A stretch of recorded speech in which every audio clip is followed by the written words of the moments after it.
રાતના 12 વાગી ગયા હતા.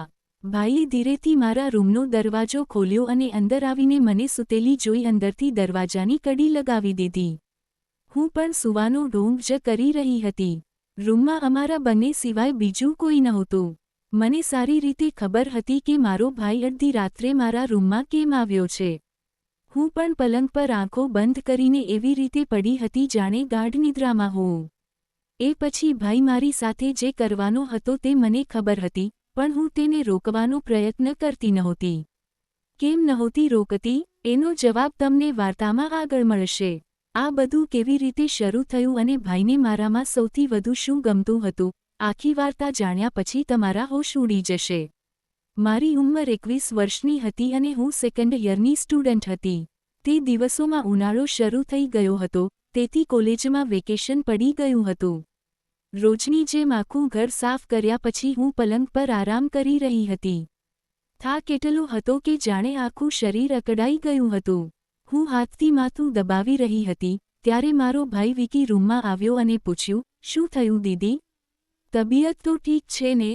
મેં કહ્યું, મમ્મી બધું કામ મારા માથે નાખીને જતી રહે છે, હું થાકી ગઈ છું.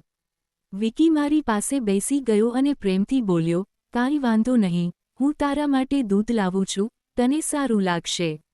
વિકી મારાથી 4 વર્ષ નાનો હતો, પણ તે મારો ખૂબ ખ્યાલ રાખતો હતો. તે રાત્રે તે મારો સાથ આપવા સોફા પર જ સૂઈ ગયો. મને લાગ્યું કે મારો ભાઈ કેટલો પ્રેમાળ છે, પણ ધીરે ધીરે તેની હરકતો બદલાવા લાગી. તે મારા વાળમાં તેલની માલિશ કરતો અને હું ઊંઘી જતી.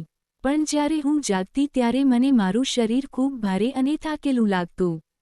સત્યનો ખુલાસો. એક દિવસ મને ખબર પડી કે હું ગર્ભવતી છું. મારા પગ નીચેથી જમીન સરકી ગઈ. મને શંકા ગઈ કે વિકી મારો સગો ભાઈ નથી, તે મારી માતાના બીજા લગ્નથી થયેલો પુત્ર હતો, કદાચ તેણે જ કંઈક કર્યું હશે. સત્ય જાણવા માટે મેં રૂમમાં કેમેરો લગાવી દીધો. જ્યારે મેં રેકોર્ડિંગ જોયું, ત્યારે મને ખબર પડી કે વિકી મને માલિશ કરવાના બહાને તેલમાં બેહોશીની દવા ભેળવી દેતો હતો. જ્યારે હું બેભાન થઈ જતી, ત્યારે તે પોતાના મિત્રોને રૂમમાં બોલાવતો અને મારી ઇજ્જતની હરાજી કરતો હતો.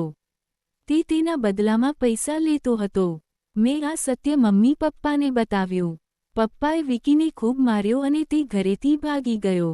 મેં ગર્ભપાત કરાવી લીધો, પણ એ જખમ આજે પણ તાજા છે.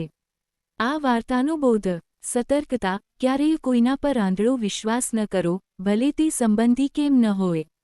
માતા પિતાની જવાબદારી: પૈસા કમાવવાની દોડમાં બાળકો પર નજર રાખવાનું ન ભૂલો. સુરક્ષા: જો તમને કોઈની વર્તણૂક શંકાસ્પદ લાગે, તો તરત જ અવાજ ઉઠાવો. શું તમે આ વાર્તાના કોઈ ચોક્કસ ભાગનું વધુ ઊંડાણપૂર્વક ભાષાંતર કરવા માંગો છો?